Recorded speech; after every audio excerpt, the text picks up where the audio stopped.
Adam, good morning. Morning, Jack. I got another hot one. Going to be 90s today. That's it. July. All right. That's not summertime. right. No, Just some guy died out in Oregon, 118 degrees out by the pool. He Wow. got heat stroke.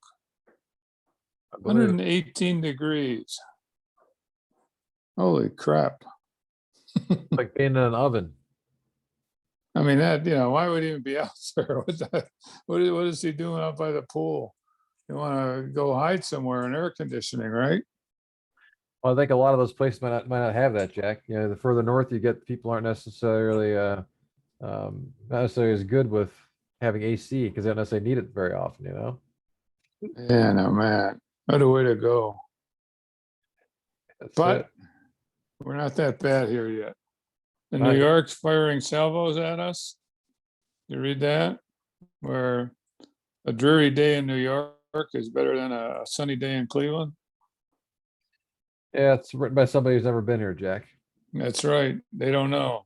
I They hate don't to see. I hate to see the secret open up, and we get all these people from California.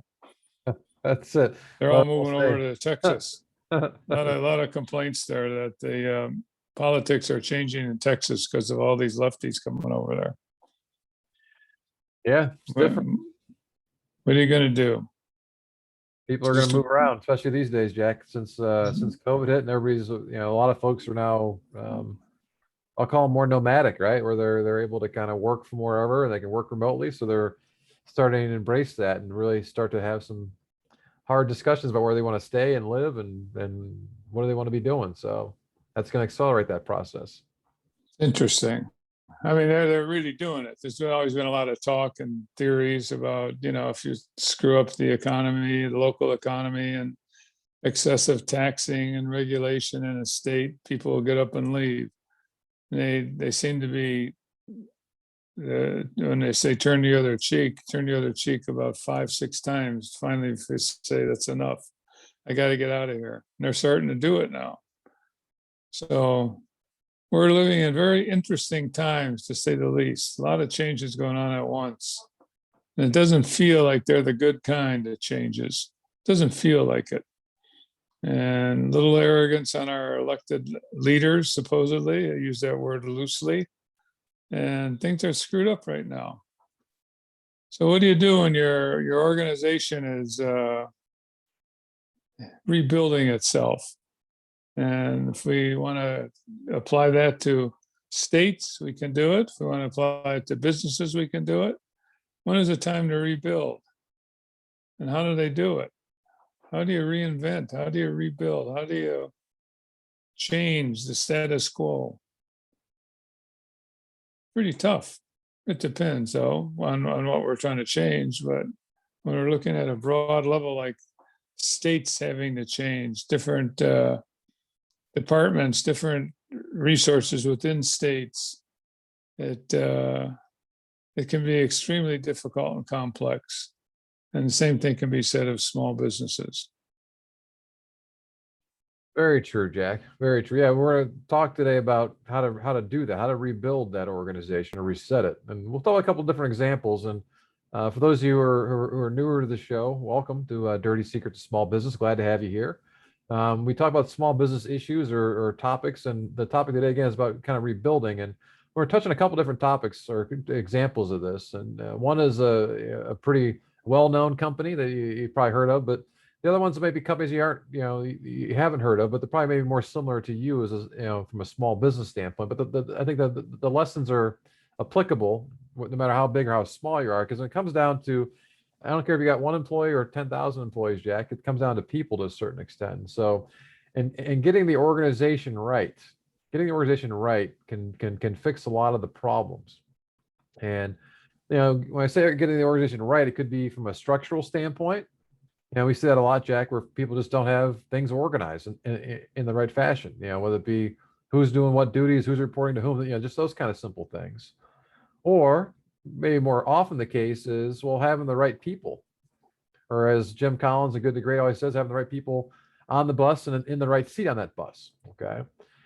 And if you look at that and try to figure out, well, what kind of people do I need to have, and what should they be doing, and how do I kind of reset this thing or make things move forward? One of the things that kind of got us thinking about this is, as we were mentioning earlier, we're in the Cleveland area, and we're both lifelong Cleveland Browns fans, and that's something we can say now, Jack, with some pretty good pride and some pretty good excitement, and looking forward to this year, and that's very unusual. Okay, now we're very Unusual in Cleveland. That's well, right. yeah, well, we're very optimistic, right? The famous phrase, there's always next year, right? So we're all very optimistic, and well, next year happened, right? Okay, well, next year's happening. We think this could be the year. So, but that wasn't the case. Even last year, you didn't want to believe it, because at the end of the day, you got to see it, right? And we've been abused so much in the last couple of decades since the Browns came back, that we want to believe it, but we don't quite believe it, And so one of the things that the Browns have done recently in the last couple of years is they put together almost kind of like a behind the scenes type show, kind of like if you're familiar with the show Hard Knocks, it's on HBO, where it kind of gives you a behind the scenes look into the training camp with the team. Well, this is kind of done by the Browns themselves. We kind of gives them an inside look in terms of what's kind of going on, and they would break it into different parts of the season, and kind of just go through the different games, a little behind the scenes with what's happening. It gives you a feel of what's going on. It gives you a little feel of the people who are in the building. And it got me thinking about it, in terms of where they've been the last probably 6 or 8 years. And I think most Browns fans can remember well, it's hard to remember all the losses to the Steelers, Jack, over the years, but there's so many. But there was the one about 6-7 years ago where it was the last game of the season, and they're in Pittsburgh, and there's the post-game press conference, and the owner of the Browns, Jimmy Haslam's, talking about tearing it down to the studs. Mm-hmm. Tearing it down to the studs. Okay, so what the heck does that really mean, right? Well, in the case of the Browns, it meant he was bringing in he had a young guy named Sashi Brown, who was part of the team, in terms of the administrative team.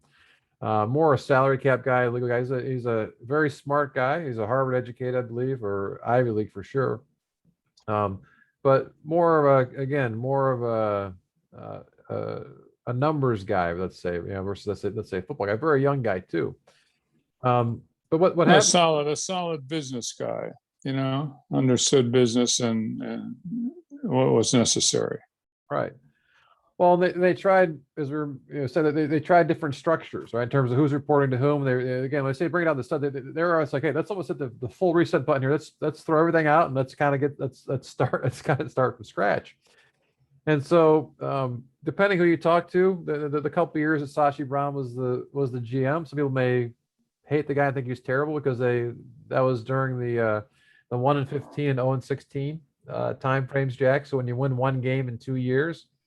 As a fan, pretty tough to elevate him and say he did a good job. We'll stick with you. Yeah, one game in 2 years. Well, it's pretty tough as a fan to kind of see that, Jack, or as a customer of that business. But living inside of that, just the toll that kind of takes on people, kind of being there. But if you look, with we have a little bit of history now. We can look back on it, a little perspective on it. Well, the stuff that he was doing is he's basically said tearing down the studs. He was getting rid of. They had a bunch of players who just weren't that good, Jack. That's why they weren't winning many games. And so, but they took some folks who were a lot of these maybe veterans who were maybe past their prime, who were very expensive guys that came here because they wanted a payday, not because they were coming to winning. They just wanted to get paid, right?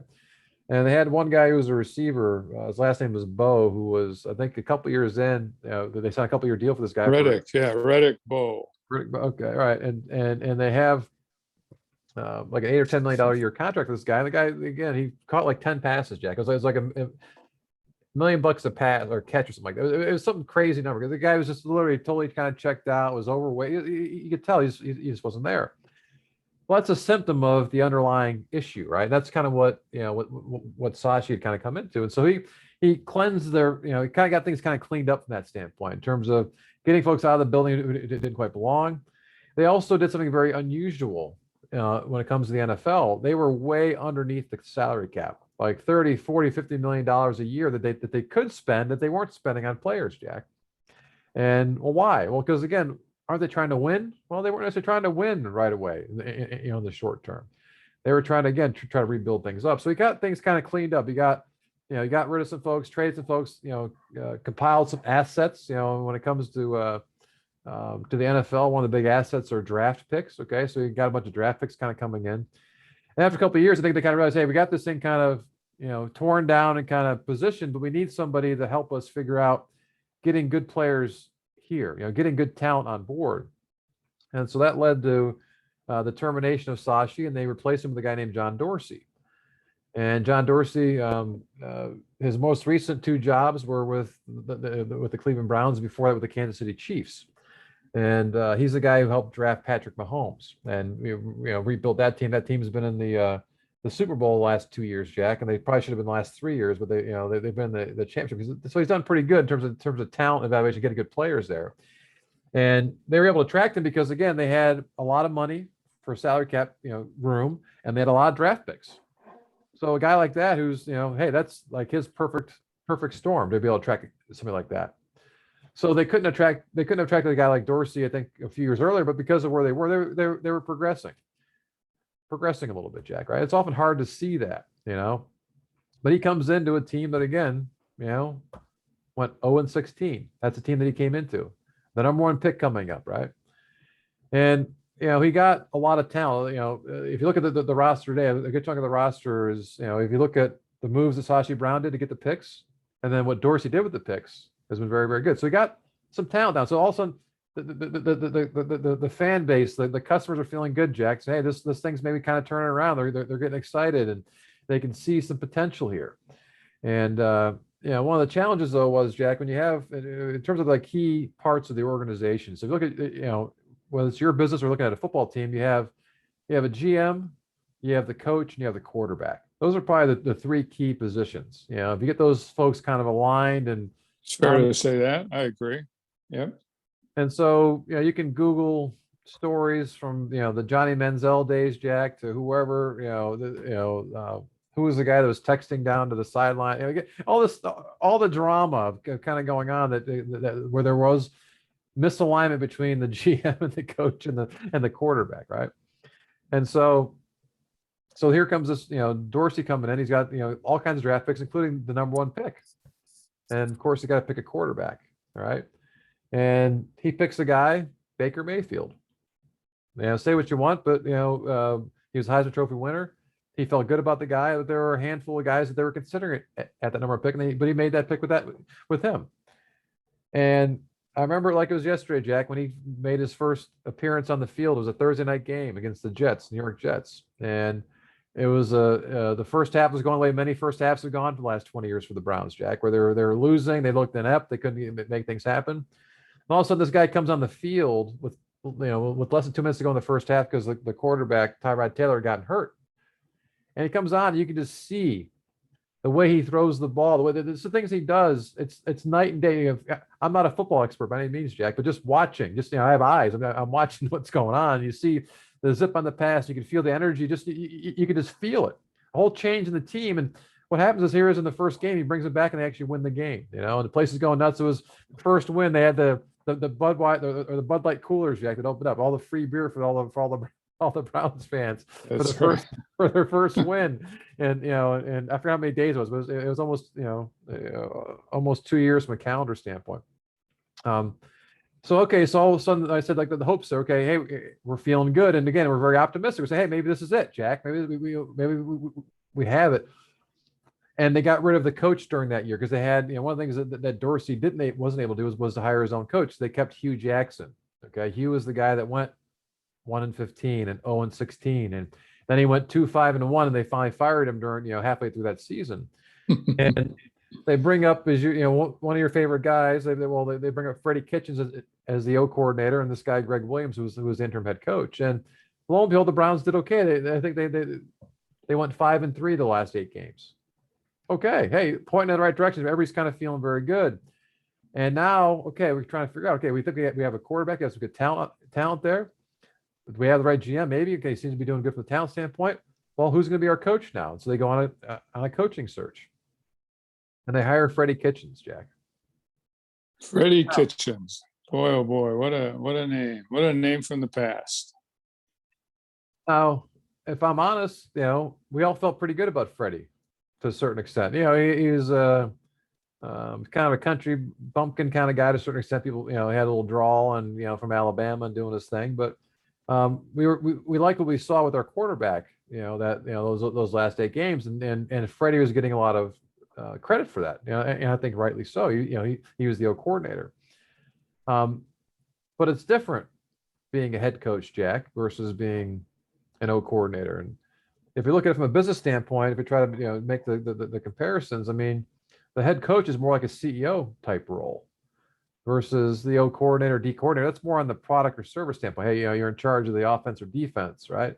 The things you got to do when you're in charge of offense or defense is very different than what you do when you're in charge of the entire team and what kind of goes on. And it became very apparent early into Freddie's tenure as the head coach that things weren't going so well, right?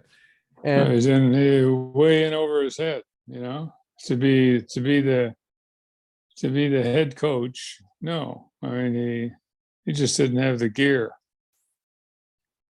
Well, and you saw early on, one of the first moves after he was hired that they did is they made a big splash and made a trade for this receiver, OBJ, right? Odell Beckham Jr. came in. And again, everybody's all excited. Everybody's feeling very good about, hey, what the possibilities are going to be, right? And they can see, hey, this is going to be great. All these, people to be able to throw stuff to. But OBJ didn't want to come to camp early on. He was, and again, all of a sudden, the way Freddie handled OBJ from day one was probably just not the right way to handle him, right? In terms of what was going on. But if, as you look back now, again, having time to kind of look back on these things versus being in the moment, you can kind of say, hey, you could tell then he didn't have what it kind of took to kind of keep this stuff together.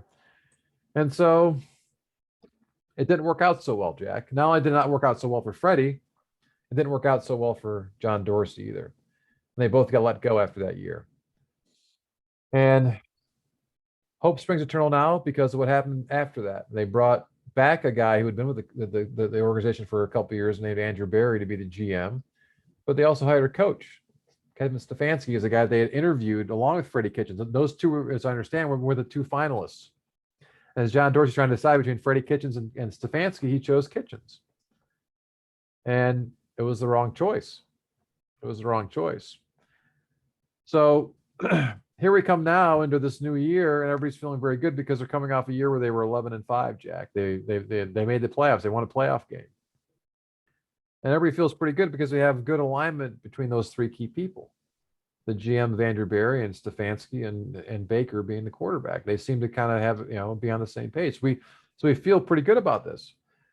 Again, it's still in our back of our minds. We're wondering or worried that something might not quite, kind of work. But the culture seems to be changing. And one of the great examples of that is, again, come back to some of these veterans. So there was a pretty sought after veteran named Jadeveon Clowney, who's a defensive end who actually looked seriously at coming to the Browns last year, but decided not to and went to Tennessee instead. But he signed a contract this year to come to the Browns because he had seen how things had changed just in that last year.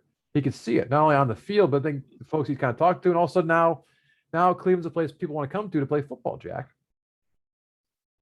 So we get an overview of the Browns in terms of what's kind of going on, because how does that apply to your business? Well, Jack, you've been involved in lots of turnarounds as part of your career. You've personally bought, fixed up, and sold 5 or 6 of those companies yourself. Okay. And so when you come in a situation, you can tell when something's broken. It's like the Browns have been broken until the last year. So things are broken. So I think many of our organizations are kind of broken in certain ways. How do you start to kind of rebuild like that? How do you know what to do? How do you kind of start that process in terms of kind of figuring those things out? Well, like Freddie Kitchens, you don't hire guys like that. You have to hire somebody who's been in the spot. It depends. It depends if you're going to do the managing of this turnaround situation or you're going to hire somebody to do it. If you're going to do it, basically this turnaround has to have some organization to it. Usually it's the wrong people like the Freddie Kitchens who are in over their head, or for whatever reason, maybe health reasons, they're winding out. The person at the top has to be competent. it's rare that basically incompetence is going to produce winners. Certainly not consistently, maybe once in a while, but that's because the second tier of management is good. So you bring in a guy who isn't experienced, who doesn't know how to start the ball rolling here, if you will, you're not going to have success. So the first thing you have to do is assess in broad terms what you have here in this turnaround.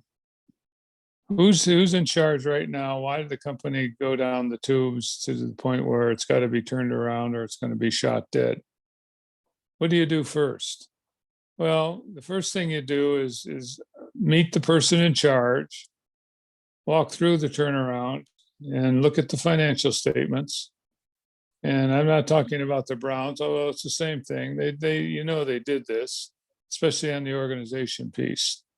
They assessed who the guys in charge were. And in the Browns case, they weren't too good. Their track record certainly with the Browns was bad. So what do we want to keep this person around for? Chances are his experience will take you to the same place again. So you got to make some changes, and you got to understand what changes will be made. And quite often in a turnaround situation, there's a couple of ready people, depending on how big the company is. We like to deal with companies 25 employees and under. And you got the boss who owns the company, usually. And you got the second in command or third in command. And it might not even be organizationally expressed that way. But you got somebody in that organization, not the owner, who knows that company pretty well. And probably, if given the opportunity and support, could run it. So that's comforting, because you don't want the guy who did run it into the ground to be leading it again. It's silly to do that, even though it's done sometimes, but not usually, because that's the cause of the problem. So you get the new guy who's going to be in charge. That you focus on him while you're doing your due diligence on the turnaround. And you also look at the fact that, do they have business? Do they have sales coming in? Do they have revenue coming in? The Browns case, yeah, they got TV revenue and promotional revenue and concessions, and they got a lot of stuff, a lot of revenue coming in. So it's a little different than a small business, where usually there's limited revenue, limited sources of revenue. But if you have revenue coming in, you got an experienced person in the business itself, you can now start up a turnaround. You can actually start running that business pretty quickly. Unlike a startup, it's not a startup. It's better than a startup because you have sales coming in. And it's better than a startup because you got history with customers, vendors, and you got a knowledgeable guy in place who basically has the right attitude, and you feel you can work with them. And if so, if we can get to that level quickly, which you would do before you even took it on, you can reinvent the company along the lines of its strengths. Because now you can find out, if you put the numbers together, what makes sense to go forward and what doesn't.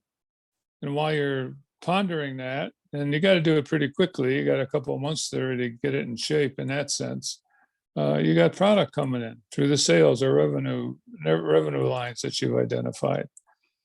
And then we assess the people with your newfound CEO or general manager, whatever you want to call them. And we assess the people that we have, and we get rid of the bad apples, and we hire for new. We get our sales function together if we have one. If we don't, we got to build one. But we got product and we got sales. So we can build that around a guy or a gal who basically has the skill level. Administratively, we would get good accounting information if it isn't in there. I hate to say some HR people, but we'll subcontract that out for the most part, and put a new structure together, a new organization with the key people, and we start moving forward. Put a plan together, a profit plan, and educate people in terms of how to run a business. And that's how we do it, Adam. No mystery to it. But you need some good people in key spots. You can't have bozos. Bozos will take you down. Yeah, so I think it's starting to identify what those key spots are, and as we've talked all the time, Jack, we use the three circles to kind of make sense of the business, right? And you look at the product or service as one of the circles. You got the marketing and sales, the second circle, and then the administration part of it. And so as you look at those different areas in terms of what's kind of going on, that's what you want to figure out. You need somebody in each of those areas to kind of be good and have a go-to person. Now, you as the owner or CEO might be one of those people, okay? But you still need another one or two. You can't do all three. We've yet to meet anybody, Jack, who's good at all three of those areas. People are usually good at maybe one or two of those, but not all three of those areas. That's right. And so it starts with some self-assessment in terms of what, what are you good at? What do you really need? And sometimes it might be much like as we're going through a little bit of the history of the Browns part, it might be that somebody's in there for a temporary basis. They're going to do a certain job for whether it be a few months or a few years, because that's what they have a good skill or talent in, versus somebody who's maybe more there for the long term.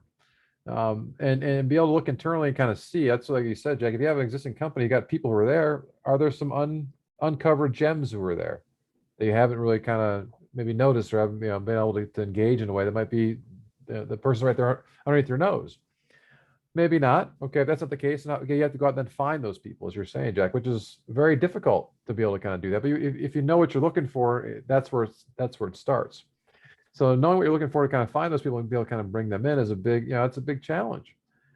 But as we were saying, if you get those key spots, those couple key spots, that's all it takes. A couple key, again, we're giving an example of $1 billion business here in terms of the Browns, right? That it's those three key spots. Okay, well, so what are the two or three key spots for you and your business to make sure things are going to be reset properly? And do you have all the right people on the bus? Do you have the right people in the right seats on the bus? That's a great visual to be thinking about that, right? Yes, it is. It is. Yes, that's a perfect one. We hear it often too, because it is so good. And as you look at your people and think about it, again, another thing was part of Good to Great, which is a great question to ask, is if somebody came in and gave you their resignation letter, would you be distraught and upset about it? Or would you be secretly excited about it, right? And so if you look at that simple question and think about all your people you've got on board, how do you feel about those folks, right? Again, if they came in and they're telling you that they're leaving, there's some folks you're probably pretty happy about that, Jack, right? So those are the ones, well, what are you doing with them? Why hold on to those folks? That's usually where it starts, to kind of, get them out of the way, because the rest of the team probably sees what you see, or they see different things, but they're probably concluding the same kind of thing, that this person, whoever he or she is, doesn't quite fit, or isn't quite what you need to get you where you're trying to go. But it's going through the organization and having the ability to be able to kind of figure out what you need and see it, but also having the fortitude to make those tough decisions. And you're going to make some wrong decisions. And for a guy like we were mentioning with the Browns, Dorsey lost his job probably because he picked Kitchens instead of picking Stefanski. If he picked Stefanski, chances are he might still be here, Jack. Well, turnarounds require good people, Adam. That's what it comes down to. And like anything, it requires a plan. So if I'm the new owner, it's incumbent on me to get a plan. And it's incumbent on me to get an organization that has good people. If I'm the one who's running things and I don't have the skill level to run it, then we're going to have trouble. And it's really that simple. If you got to stay perched sometimes up at the highest level, like an eagle, right? Right. Not a St. Ed's eagle, but an eagle. And like a bald eagle. that's right. That's more fitting for our show, Jack. That is, I agree. But you do that, and then you can, you're going to work your way out of it. There's a new energy. There's a new focus. There's bringing in skilled reports, skilled organizational answers, and repositioning, reinventing the company.